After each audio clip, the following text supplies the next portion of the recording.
Okay, good. Thank you all for joining. For the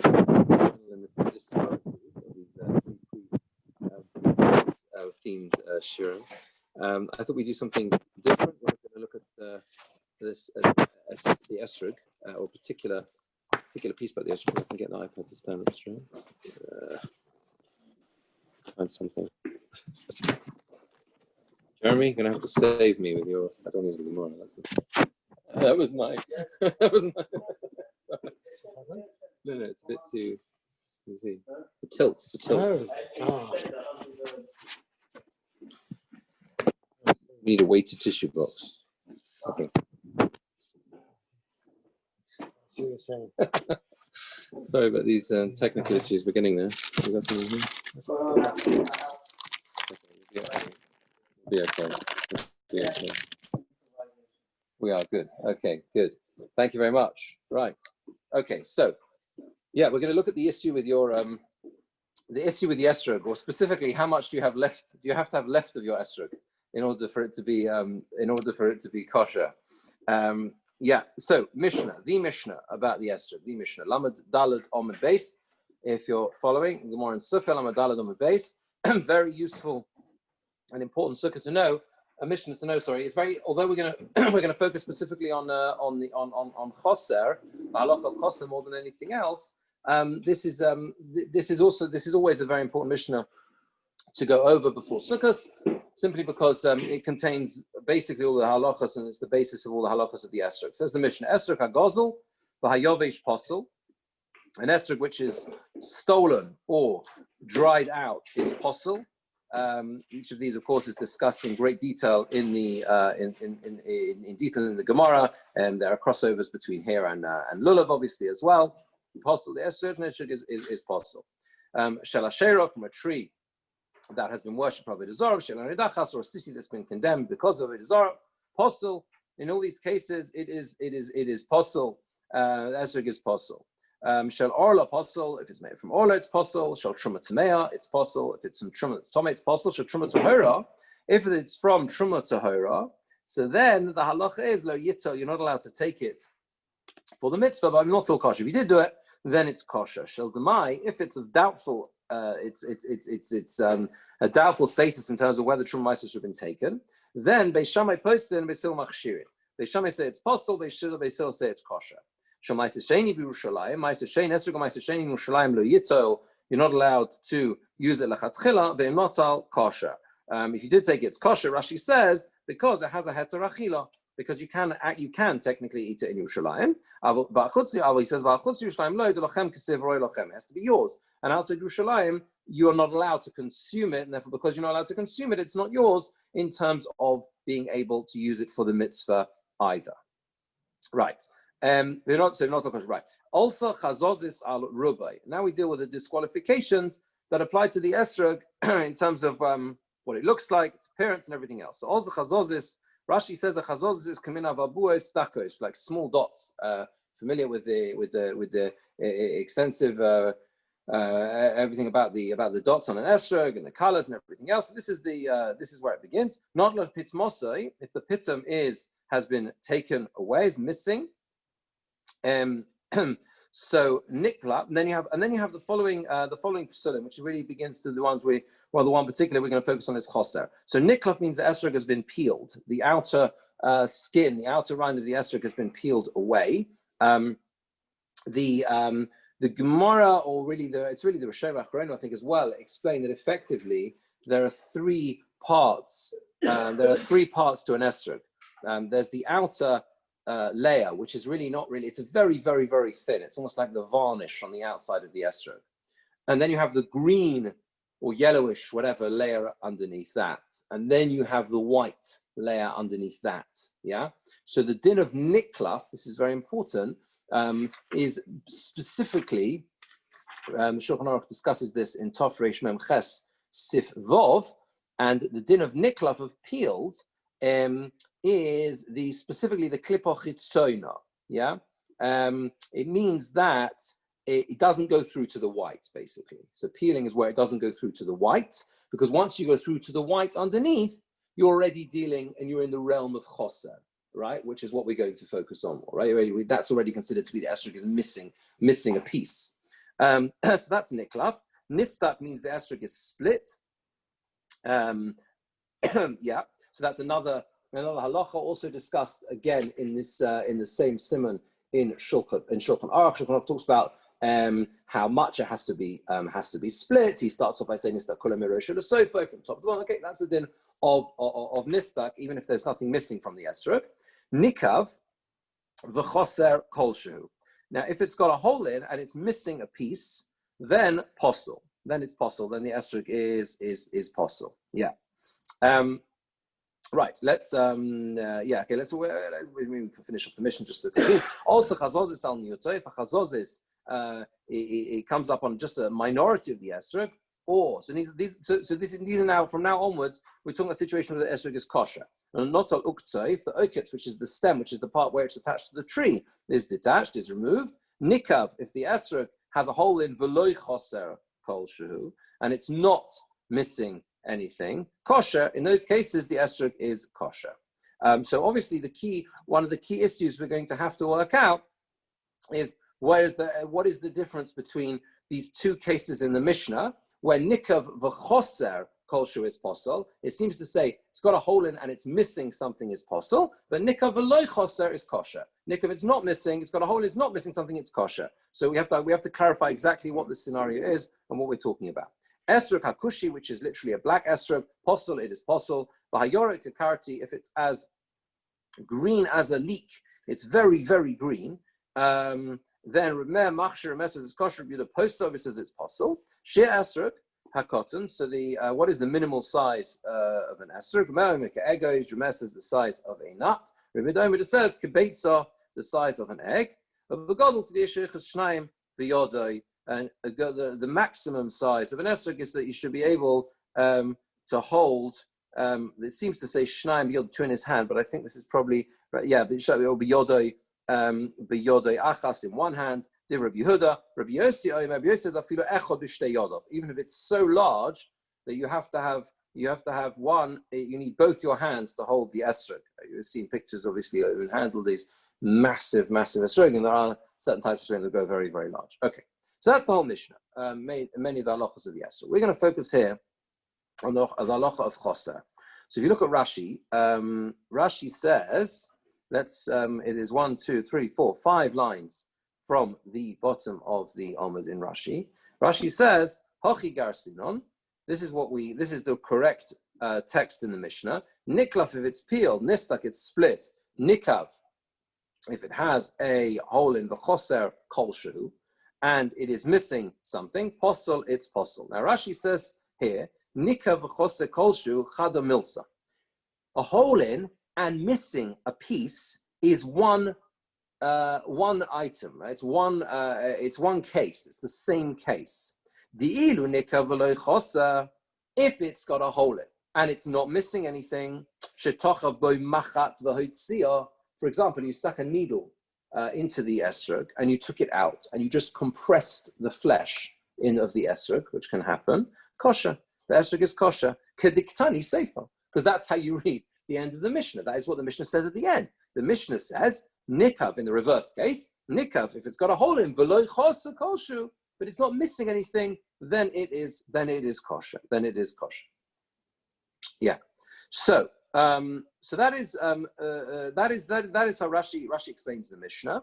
That we're talking here specifically the psul is it has to be missing something. Okay. Now before we come on to the reason for the psul, which is obviously very important, what is the reason why an esrog hachoser is possible? What's the reason? Before we come on to that, let's just see the little piece of Gemara. There's only a small piece of Gemara really on this. And that is on Lamed Vov Amud Aleph. So you turn to Lamed Vov Amud Aleph.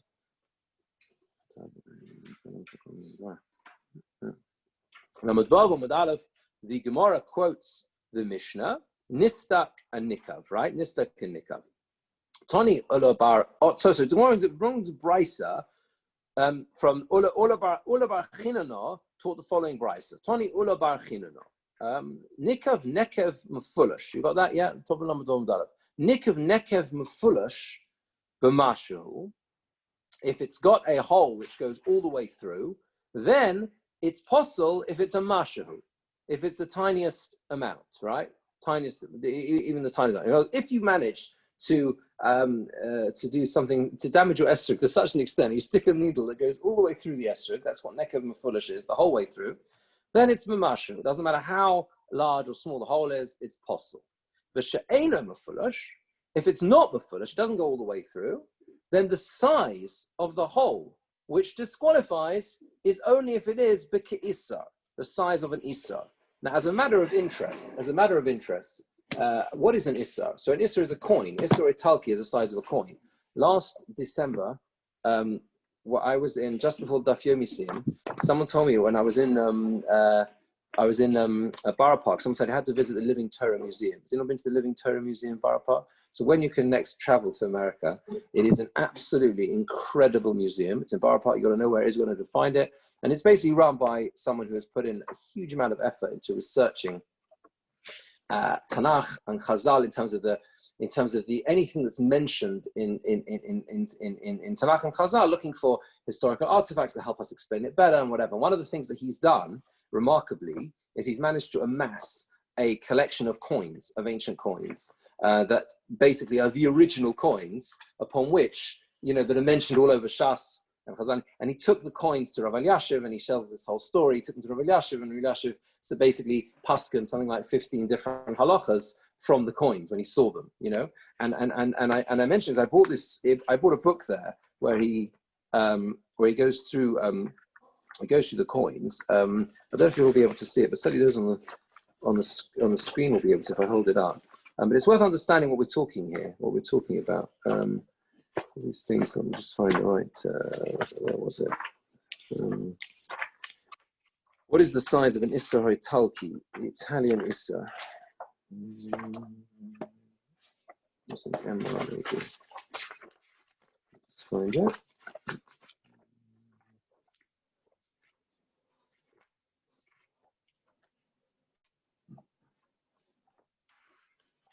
Here we go. There's the Zuz here, Issa Talki, right, okay. There, those on the screen can see it there, it's at the top. There you go. I don't know if that helps, but I think that's probably the actual size. That is the size of an Issa Talki. So it's the coin up the top there. Can you see that? I pass it around, but with the rules. Rules and regulations. Basically, it's very large. That's what I'm trying to say. If you imagine the size of your esrog and you look at that picture and you look at the size of the coin, you're talking about a significant size. That's the main thing the reason why I brought this book, because you're talking about really. Okay. Anyway, so right, yeah, that's right. Okay, so there you go. So that's the size of the Issa. That's the size of the size. So it's a very, very large size. Now, the question is like this: what case was Rav Ula bar Chanina talking about? Look at Rashi. Rashi says, "Tani Ula bar Chanina, anikav v'loy chosakoi." He says, Rashi says, he was going on the end of the Mishnah. The Mishnah says, nikav, if it's got a hole in and there's nothing missing from the esrog, yeah? What did the Mishnah say? It's kosher. Yeah, it doesn't matter. You put it in. If you compress the flesh, not a problem. On that, Ula bar Chanina taught a brisa which qualified that halacha.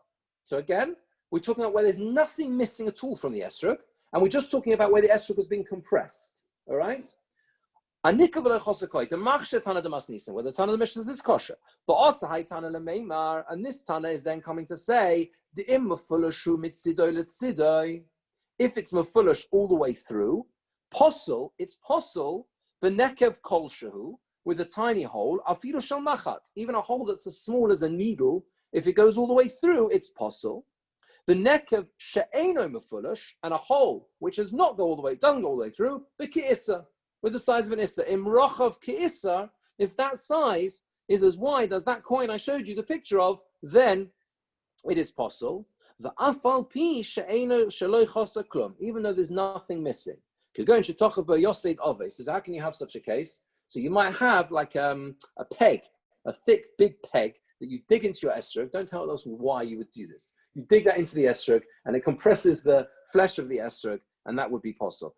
Umas nisin, but pachos miki issa, and our Mishnah was talking about where it's less than the size of an issa, and it didn't go all the way through. and that's why it's kosher. Okay.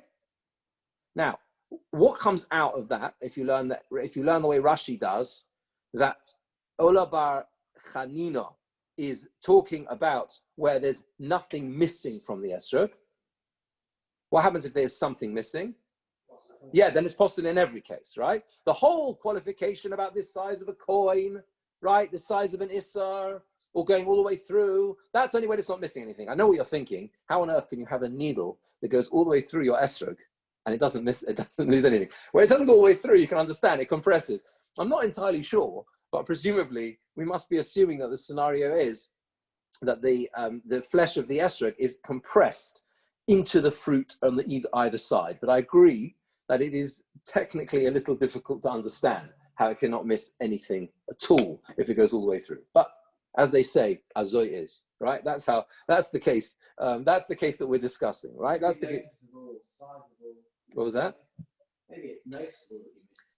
Yeah. The only thing is actually missing. Right. It's just not significant. Yeah. I think the thing is that because it's kolshu, that's the problem, right? So kolshu means a tiny amount.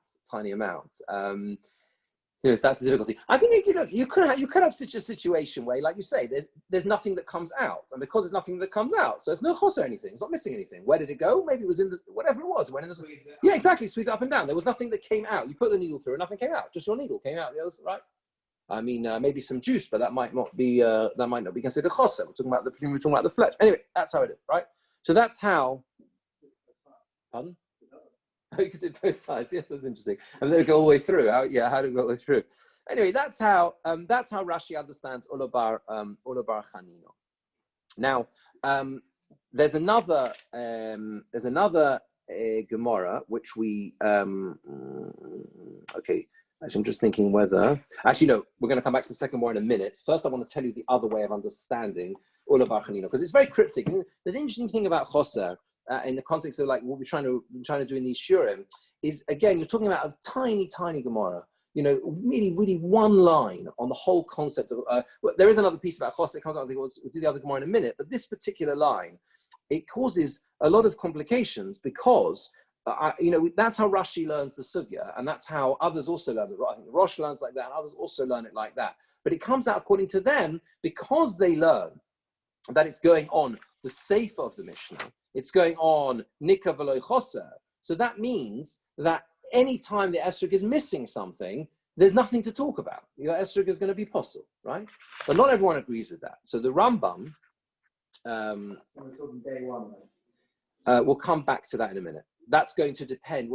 Differences between day one and day two are going to come back to the reason for the psul. So we'll come back to the reasons in a minute. I thought we'll establish what the central machlokas is, because the reason for the psul is going to depend partly on these two ways of learning this Gemara as well. So the Rambam says like this. The Rambam is in Hilchos Lulav Pereches Halacha Zayin. Esrog shenikav nekev mefulish kolshu posel. An esrog which has a hole going all the way through the esrog, any amount posel, it's posel, right? It goes all the way through. The nekev she'ena mefulish, a hole doesn't go all the way through. Imhoya ki isar or yeser posel. If it doesn't go all the way through, if it's the size of an issa or more, that coin or more, then it's posel, it's disqualified. Next halacha, chose kol shehu posel. If it's missing anything, if there's anything missing from your esrog, then it's posel. Okay? Exactly as we saw in Rashi. Says the Ravid on the Rambam, esrog shenik nekem fulish, Omar Avram zeh shibush. This is a mistake. Famously, the Ravid doesn't mince his words with the Rambam. He's happy to disagree with full force. Elo nekev mefulish, he says, a hole which it goes all the way through, b'chisoron mashahu. Then, if it's also missing something, then it's a mashahu, any size. In other words, even if it's a needle, if it's going all the way through and there's something missing in the esrog, then it's possible. She'eino mefulish, if it doesn't go all the way through, b'chisoron ke'isa. And then if there's some of the esrog is missing, it's the size of an issa, then it's possible. If it doesn't go all the way through. Avol mikol mokom chisaron bo'inon, he says. But either way, there has to be something missing from the esrog, right? So basically, what the Ravid does, I know it's only a few obviously a very few very few lines here, and the Maggid Mishnah explains very clearly what the machlokas is, and he says like this.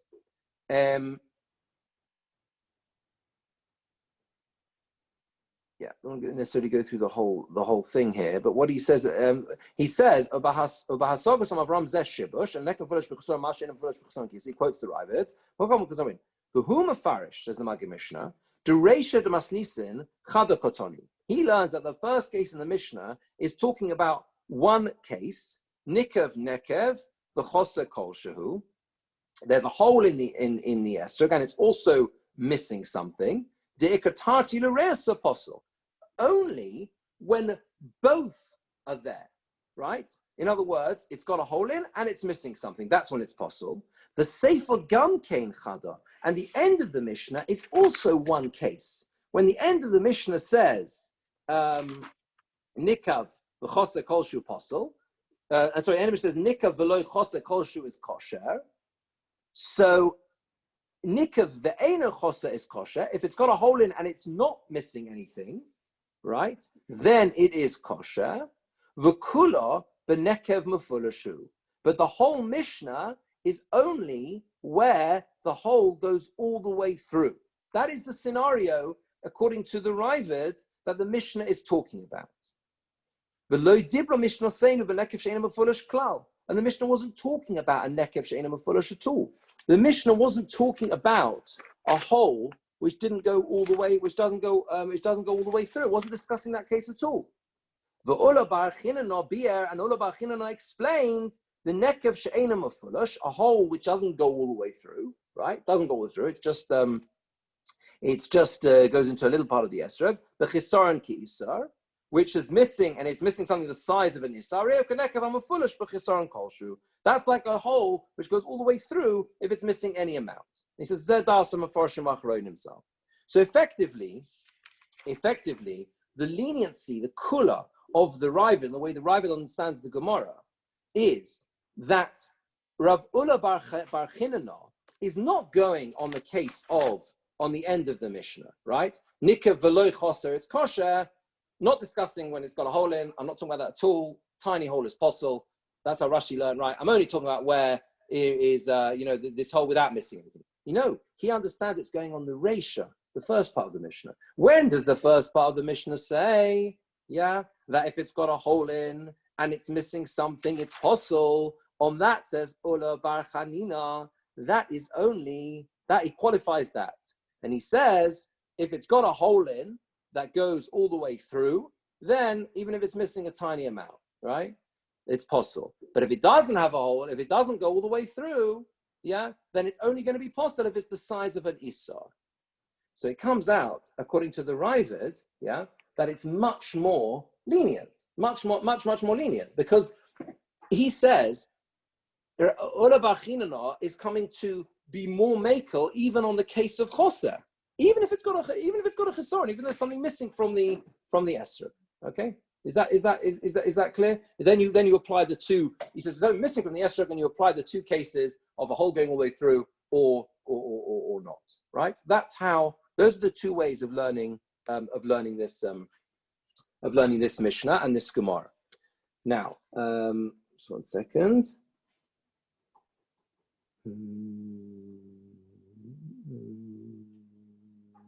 Yeah, that's right. Yeah. Now the question is, what exactly is the debate? So now we come to the reason. What is the reason for the psul of chisaron, and how does that relate to these two different opinions? So for that, before we do that, let's just look at the one more Gemara, a fascinating Gemara, Lamed Vav Amud Beis, where we have a story of an esrog that was eaten by mice, or at least partially eaten by mice. It is 5 lines down at the top, from the top of Lamed Vav Amud Beis. Itma. You got that? Yeah? Yeah, Itma. Esrog shenikvu achbarim. An esrog that was eaten, put a whole amount, mice put holes in the esrog. Omar Rav.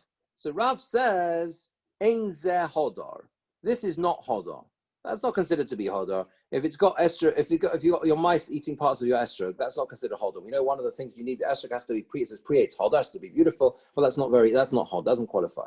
Says the Gemara, Eini, surely not the hot Rabbi Chanina matbil bo v'nafik bo, which is astonishing, really. Basically, Rabbi Chanina took a bite out of his estrog and then he used it for the mitzvah.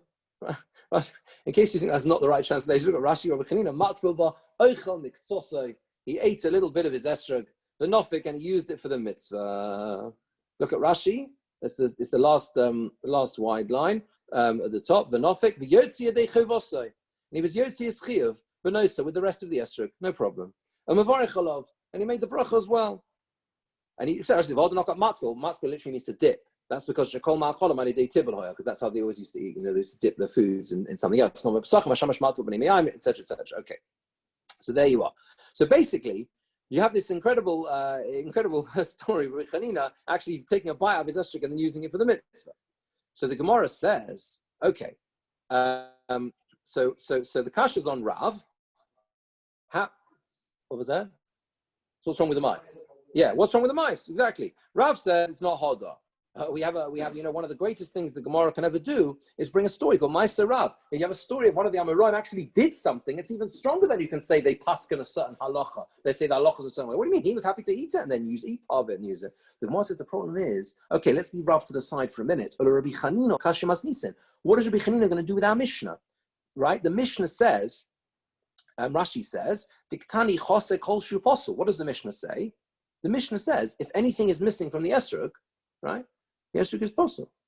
You're missing a little bit of your esrog, and the esrog is possible. So how on earth could Rabbi Chanina would do with that Mishnah? So the Gemara says, Bishlam mas nisan Rabbi Chanina lo kasha. Rabbi Chanina won't have a problem with our Mishnah because he will say, "Can be yomtiv rishon, can be yomtiv sheni." He will say, "There's a difference whether it's the first day yomtiv or the second day yomtiv." Look at Rashi. Umashaninon. The Mishnah is not a problem according to Rabbi Chanina because mas nisim b'yom tov rishon. Because the Mishnah is talking about first day yom tov shelakichoso min haTorah, where the mitzvah to take the esrog is min haTorah. Ubo'inon lakicho tama. We require what's called lakicho tama. It has to be a complete taking. It has to be perfect. Tichsiv, because the pasuk says ulakachtem lakicho tama. Has to be a complete, perfect taking. There can't be anything missing from what you are using for the mitzvah of your arba minim. That's why, if there's a bit missing from your esrog, it's possible. Ubi Yom Tov Sheni, nofik bei Rabbi Chanina. But on second day Yom Tov, Rabbi Chanina fulfilled his obligation. Afal gav d'lo yav sholem, even though it wasn't complete. So in other words, this is very important because this is giving us some clarity, on the reason why an esrog hachoser is possible in the Mishnah. According to the Gemara says, according to Rabbi Chanina, you can understand that the Rabbi Chanina the problem the Mishnah presents to Rabbi Chanina taking the bite out of his esrog is resolved by saying that when the Mishnah says anything missing from your esrog is possible, that was only because it's talking about first day Yom Tov. And on first day Yom Tov, it's got to be we learn this word l'kachtem, you shall take. The Gemara has a drasha earlier on explains that this word can also be read as it should be a l'kachtem l'kicho tama, complete taking. Anything, no good. But when it comes to the rest of Yom Tov, we're not worried about that. L'kachtem l'chem b'yom rishon. So the rest of Yom Tov, what are we worried about? Maybe hodar, and maybe that's not a problem. We'll come to that in a minute, right? Yeah. It's got to be beautiful. That's a different question. That's not completeness. El or Rav Kashya, according to Rav, says Rashi, to Oma ein zeh hodar. Rav says the problem is it's not beautiful. Kashya to Rabbi Chanina. According to Rav, Rabbi Chanina is a problem. To Afida b'sheni nami leRav leNofik, because according to Rav, you can't fulfill your obligation even on the second day Yom Tov. On mitzvah hadura bo'inon, you require a beautiful mitzvah. You're pronouncing Hashem's name on it. And as we said at the beginning of the parak, a dried out lulav or a dried out estrog is possible, whether it's first Yom Tov or second Yom Tov. We said that is because you require hodah. In other words, very, very important. There's a major difference between this requirement of lekichot tamo, of it being perfect and whole, and the requirement of hodar. When the Torah says creates hodar, that is a fundamental requirement in the esrog. It's like saying without the esrog being qualifying as hodar, quote unquote beautiful, yes, it is not an esrog to all intents and purposes. Makes no difference whether you're on the 5th day Chol Hamoed, you're on a Shana Rabbah. It makes no difference, right? It's got to be a hodar esrog because that's the specific requirements of the Torah. L'kachtem lochem b'yom harishon, it's different. Specific on the first day, l'kachtem, got to be complete and whole. So according to Rav, who says the problem is because of hodar, what is he going to do with Rabbi Chanina? And the answer is, says the Gemara, Amalach Rav will say to you, Shani achborim dimeisi. He'll say, very simple, very simple. He'll say that achborim, mice, make the esrog unpleasant. Yeah, most, they make it unpleasant. That's what mice do. Whereas Rabbi Chanina taking a bite out of the esrog, it doesn't make it unpleasant. There's nothing wrong with the esrog. It's perfectly nice. It's missing a bit. Someone's had a bit hungry, but it's still it's okay. Not a problem. It's not a problem with hodar. Ikadomi, there's another version of the Gemara. Rav says zeh hodar. He says this is hodar. So Rabbi Chanina mat bilba v'nafik ba. Rabbi Chanina would eat from it and use the obligation. Rabbi Chanina. So in other words, it comes to the same thing, effectively saying that this is esrog is hodar, is considered hodar. And the proof is that Rabbi Chanina would eat from it and would eat from it and then consume it. So according to this version, Rav was saying, paskening differently with the mice as well, and saying, proving from Rabbi Chanina, that missing a bit because of the mice eating is not a problem, because we see Rabbi Chanina had the same thing. He also ate from it. It was okay. But Rabbi Chanina kashimas nisin, and according to the Mishnah, according to the second version of the Gemara, Rabbi Chanina, our Mishnah is a problem. Lo kasha, says the Gemara, it's no problem. What does he do with our Mishnah? He simply resolves it. Can be Yom Tov Rishon, can be Yom Tov Sheni. One is first the Yom Tov, one is second Yom Tov. Now that same resolution has to stand according to both versions of the Gemara. In other words, however you resolve the problem, are you with me, between Rav and Rabbi Chanina, which is the main focus of this Gemara, whether or not Rav says mice are a problem and Rabbi Chanina eating a bit wasn't a problem, whatever, right? However you resolve that, leave that to one side. But either way, our Mishnah says anything missing from the esrog is a problem. Okay, so what are you going to do with that? And that you'd have to resolve Yom Tov Rishon, Yom Tov Sheni. First day Yom Tov is a problem, then second day Yom Tov is not. Now, what we do see from here, though, is that there are two possible ways of understanding the Mishnah and understanding why an esrog that's missing something is possible, right? Two possible ways of understanding it. Although the Gemara here seems to conclude that the problem with Choser, the esrog missing something, is because it's not complete, and therefore it's a problem on the first day Yom Tov. You have to be a bit careful with that, because the Gemara is trying to answer Rabbi Chanina. So whether that follows through as the final explanation, like La Halacha, is not necessarily so clear cut. All right. So although that seems to be the case here, it's not necessarily so clear. Now, if you go back now to, sorry to jump around a little bit, but that's the nature of this sugya. Lamed Daled Amud Beis.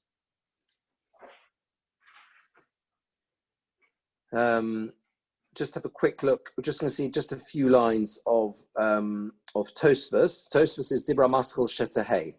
Yeah, fourth Tosfos down on Lamed Daled Amud Beis. Shetahei lekichot tamo. It's going on the previous Gemara. The previous Gemara, which we didn't see, is where it talks about this requirement of it being a lekichot tamo, complete. It's got to be whole. Says Tosfos, may high time on nami, for this reason as well, paslin on esrog choser.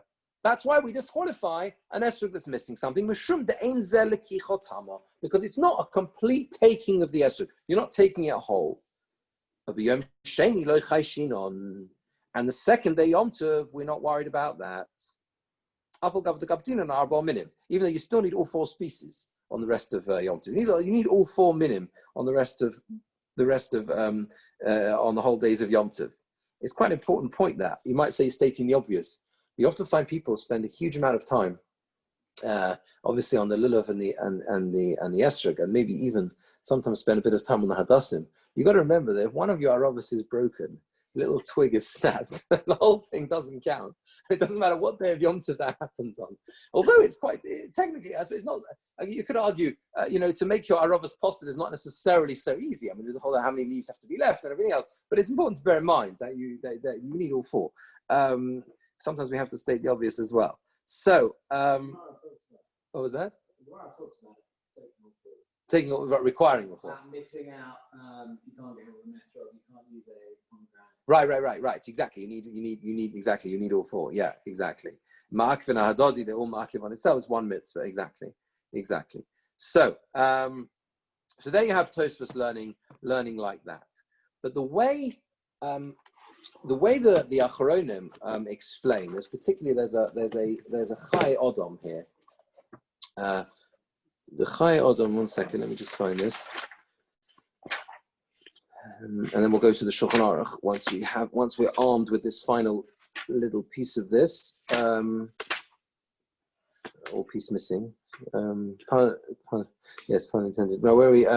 We're up to. Yeah, here we go.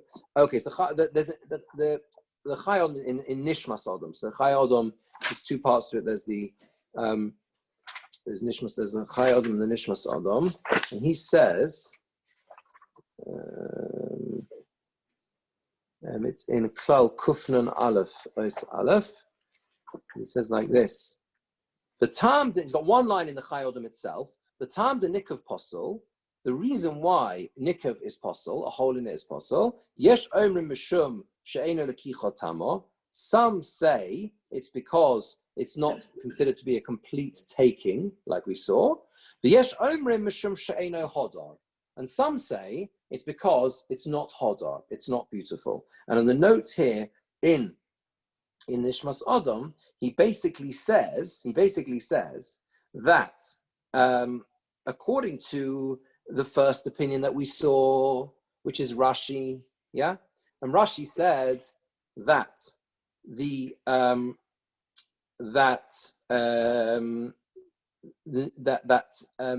what did Rashi say? Rashi said, yeah, that if it's missing a tiny amount, you remember, it's possible. That whole thing about the size of an Issa, the coin, yeah, where it's compressed or needle way through, that's just when it's not missing anything. But once it's missing anything, everything's off. It's all no good, yeah? Then he holds that the disqualification is because it's not complete. It's because it's not complete. It's not whole. Right? That's how Rashi understands it. And that is the first opinion we're going to see in the Shulchan Aruch as well. Rashi's Shitta. The psul of choser, of missing something, is because it has to be complete. And if it's not complete, then it is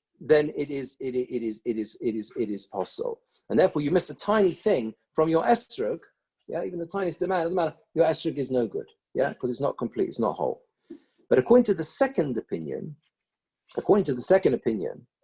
so then he understands, right? That means the Rivet, and this is actually, I think, spelt out this is spelt out also in the Ritva as well.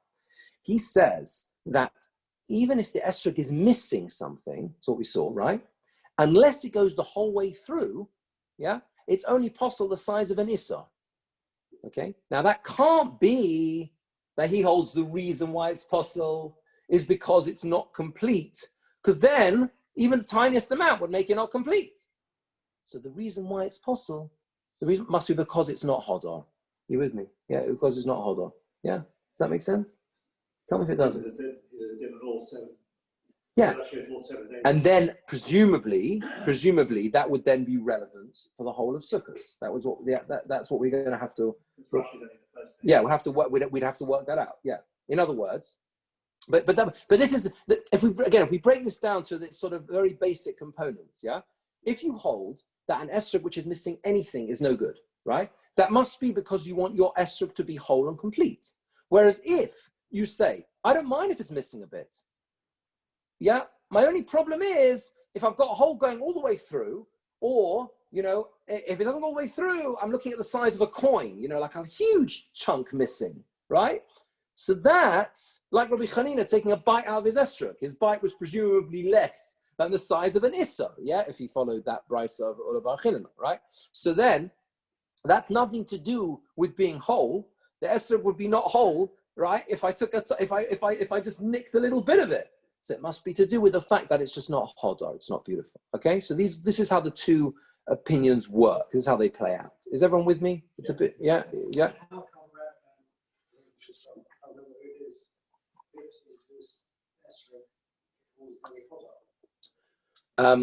Well, that Gemara seems to conclude, according to him, that he was only worried about the kichotamo. Why was he not worried about it? Presumably because that Gemara can only be understood. The Gemara says it clearly, yeah, that the reason for the psul is only because of lekichotamo. Which I thought was only the first day. Lekichotamo, being whole, complete, would only be the first day. And that's how the Gemara resolves it. The Gemara says, you know how he could do that? How he could take a bite out of the esrog? Well, that was because it was the rest of Sukkot. So you're right. The second opinion, and the second, the Ravid, whatever, right? It doesn't, I don't know how the Ravid will resolve that Gemara. Either he will say that, well, that was just his, that was this, he was maybe he's, here's a whole, pardon? In what? He holds that Hadar is not beautiful. Hadar is just staying on the tree. Oh, Dom Mishana Lashana. He's got a whole different understanding of Hodar. But I thought that's the Gemara's conclusion. I don't know. Maybe. It could be. I don't know. It could be. I don't know. Yeah, it could be. I don't know how he'll understand that whole Gemara. Maybe he has a different understanding of Hodar altogether.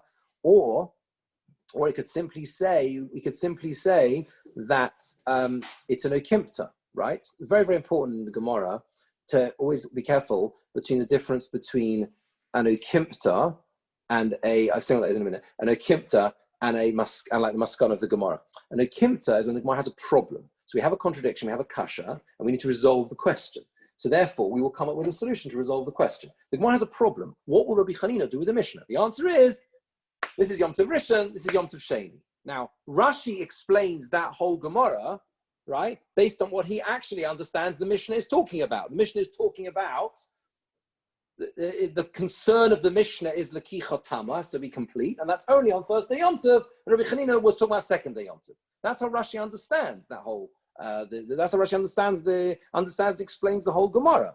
But it is conceivable, yeah, that others could learn. Well, that's just the way the Gemara resolves the question on Rabbi Chanina. But it doesn't mean necessarily that that's the only way to explain the Mishnah.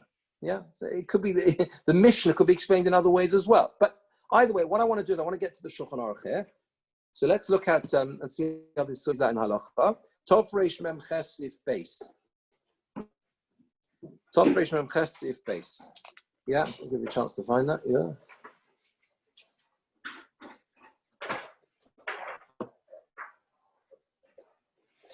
Okay. You with me? So the Mishnah Berurah says, so Shulchan Aruch says, Esrog Shenikav, you got it there? So Tov Reish Mem Ches. So it's Hilchos, Hilchos Lo Tov Reish Mem Ches. I don't know if the pagination is the same. Here it's page 230. It could be, it is. I think it is standard. I think that is a standard page. Tov Reish Mem Ches. Sif Beis, yeah. You got that? Is that what? Oh, we at Shulchan Aruch there. Oh, it's in the back. Oh, really? Okay. Anyway, yeah. So if basically the alternate, what you get here is one page has the Hebrew, pages, and then the next page has the English numbers. I think so. You're looking for page 230, but it might be a slightly different edition. Yeah, no, carry on. Yeah. Okay. So basically, and the simon is Devarim Hapsulim Be'esrog, things which disqualify your esrog. That's what it's talking about. And it says like this: "There's esrog shenikav nekev mefulosh kol shu posel." An esrog that has a hole in that goes all the way through, even if it's a tiny hole made by a needle, it's posel. But she'ena mefulosh, it doesn't go all the way through. Imoyaki isar, if it's the size of an isar, it's posel. Then it's posel. Vim chose kol shu posel. And if it's missing any amount, then it's possible. Okay? So this is clearly Rashi's opinion. Yeah? You look at the Be'er HaGola, again, as we referred to the other times, it gives you the clear the clear rundown on where this what the source is. He says Sham b'Mishnah b'Gemara as Asaf Lamadalad Mishmei de Ula, as Ula explained the Koperish Rabbi Yeshaya. That's another one that's shown him. For Rosh Evio Atzor v'Chein Kosev Atosvus de Ula Sefer Koi Anika v'Loi Choser v'Chein Kosev Rambam. The Rambam, everyone else learns that the whole statement of Ula B'Chinna was only going on Nika v'Loi Choser. It's got a hole in, but it's not missing anything. Then you have the qualification about the size of an Issar or the needle going all the way through. But if it's Choser Kolshu, it's missing anything, then it's possible. The Yesh Omrim, but some say, others say, this is, and this is the other opinion, the Gamba Nekev Mafulish, even if it's got a hole going all the way through, Bo'inon Chesaron Mashu, will require the esrog to be missing something, right? If it's not going all the way through, the Chesaron Ki Isar, and it's not going all the way through, then it's got to be missing something the size of an Isar, the size of an Isar. So you look at the Beragola again. This is Ostalad on the side. Shom b'shem Rabbeinu Chananel. V'chein Kosef HaRaavad. And this is the same thing as the Raavad says. Sheperish to Ula Aresha. The Ula is going on the first half of the Mishnah. Anika v'chose kol shukoi, where it's got a hole in and it's missing something. That's what it's going on, right? So, in other words, according to the Yesh Omrim, according to the second opinion, right? They all go together. It all goes together. And Ola B'Chinana was basically creating a massive kula, huge leniency. And he's saying, the Mishnah talked about the esrog missing something. That's only, right, a problem if a tiny amount is only a problem if the hole goes all the way through. But if you're not going all the way through, you can make a massive hole the size of a peg. As long as it's less than that size, esrog will be okay. Now the Ramah says, we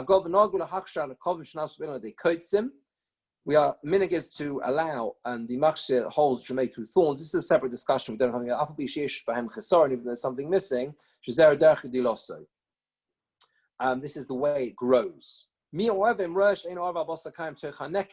why it's difficult to work this one out, because he says if you see that the flesh and the skin of the esrog is not whole inside the hole, right? Not whole inside the hole. First one with a W, yeah.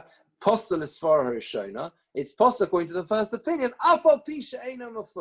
Even though it doesn't go all the way through. Now this is where the Ramah goes back to our machlokas, the two opinions. In a situation of difficulty, he says yesh lahokel kisvara huacharona. You can be lenient like the second opinion.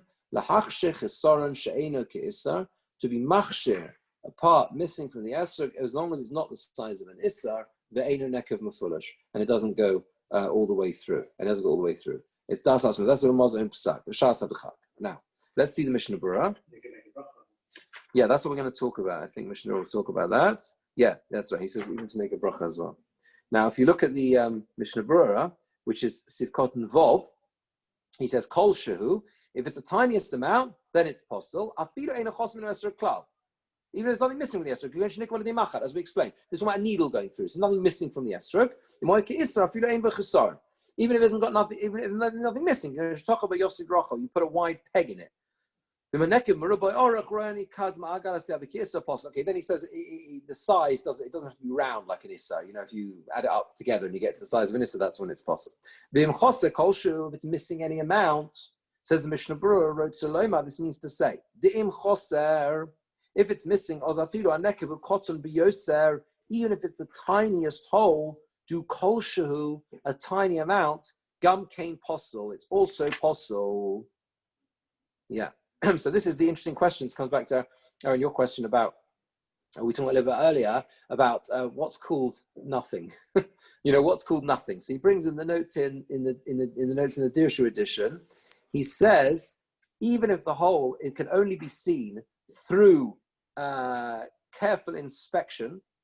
He says, Simas ayin v'isponinus. Rabbi Kiva Eger says it's possible because, according to this opinion, as we explained earlier, the psul is it's not complete.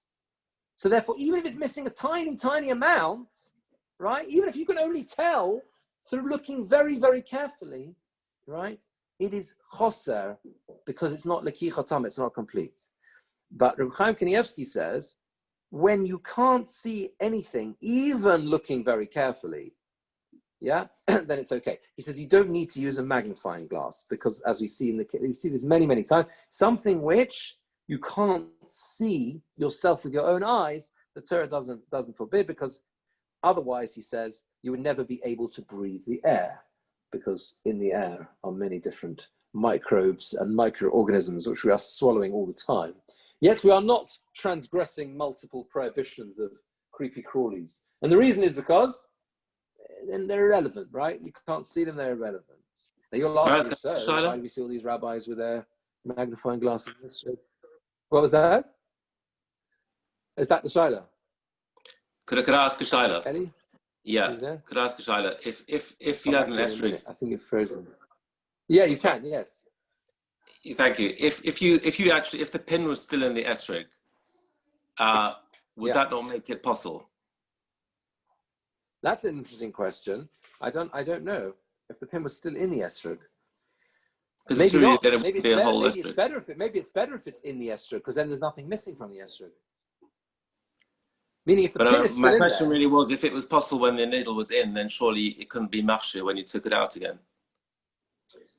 But yeah, exactly. It might be the taking out that causes the problem in that case. No, I would think. I don't know. I haven't seen this specifically discussed about an esrog with a pin in. It would be an interesting thing to do, to come to shul with your esrog with a pin in, because then you get a lot of pardon?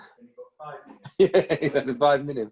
That's interesting. That's another question. Is it like a hefsek between your esrog and your hand? There's a lot of discussion about that this year as well, because there's all discussion about, it's a real issue with gloves. There are some shuls, especially United English, they usually have 1 or 2 sets of arba minim which are passed around, and the problem is that you can't use gloves. It's got to be in your hand.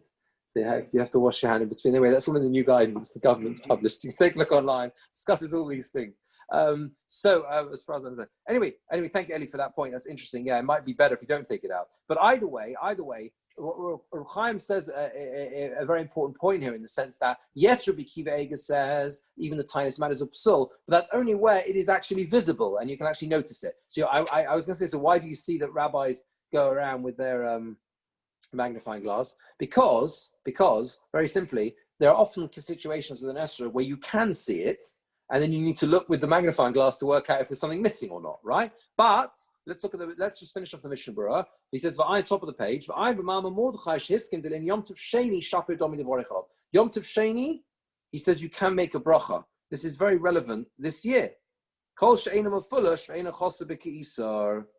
Right? As long as it doesn't go all the way through and it's not missing a chunk the size of an issa, that coin, you can make a bracha on Yom Tov Sheni.